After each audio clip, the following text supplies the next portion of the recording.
Telefonu kalkan ne kalkan.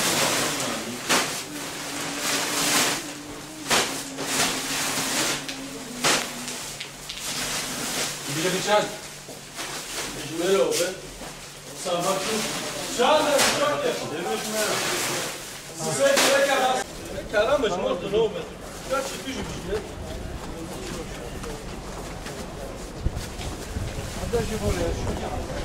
Tamam ya.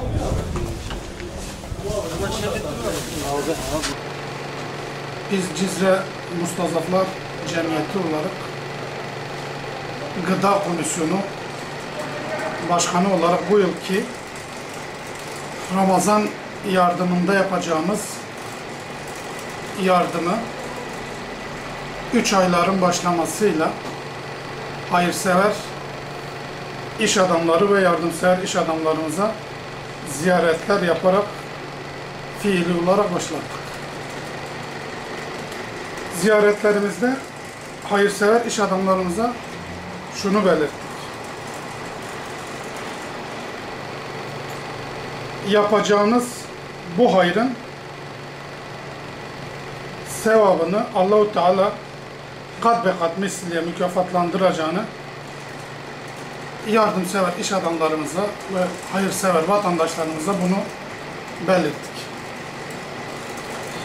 Gerek Cizre'nin konumu olsun, gerek Cizre Mustazaflar Cemiyeti'ne başvuran fakir aile sayısı olsun, bu yılki yardımlarımızı 2000 aileye çıkarttık. Bize Şu ana kadar kaç kişi başvurmuş size? bize şu ana kadar yapılan gerek Gıda Yardım Komisyonu olsun, gerek Mustazaflar Cemiyeti olsun 8000 aile bize başvuruda bulunmuştur. Ve birinci dereceden 2000 aileyi tespit komisyonumuz tek tek evleri ziyaret ederek, tespit ederek bu yıl 2000 aile gıda yardımında bulundu. Mustazaflar Cemiyeti olarak Ramazan ayında sadece ibadet ayı olmadığını, yardım ve dayanışmanın da olduğu bir ay olarak millete hatırlatmak istedik. Özellikle Ramazan ayında fakir ile zengin arasında bir köprü kurduk. Cizre'de bu Ramazan ayında sırf Giresun, Ordu gibi illere fındık toplamaya giden, Adana'ya çapa yapmaya giden işçiler bize şunu gösterdi ki bu milletin ne kadar fakir ve sahipsiz olduğunu ve bunlara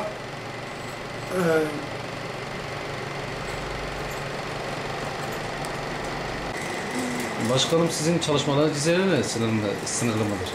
bizim çalışmalarımız Cizre'ye yakın köyler olsun ve Cizre merkezine merkezi mahalleler olsun. Cizre'ye yakın 100 köye bu yıl gıda yardımı yaptık. Ve Cizre'de bulunan 10 mahallenin 10'una da gerek üyelerimiz olsun, gerek gönüllülerimiz olsun Ramazan ayının bu sıcak günlerinde kendi mesailerinden feda ederek ve özveriyle 2000 aile yardım etmiş bulunmaktayız. Başkanım, kaç ekiple çalışıyorsunuz? Biz 5 ekip ve 100'e yakın gönüllüyle beraber geceleri paketlerimizi hazırlayıp, çünkü Cizre gibi bir yerde sıcaklığın 50 derecenin üstünde çıktığı günler oluyor. Onu göz önüne alırsak mecburi olarak geceleri paketliyoruz. Gündüz de 5 ekip olarak ve 100 gönüllü arkadaşlarla beraber eş zamanlı dağıtıma başlıyoruz.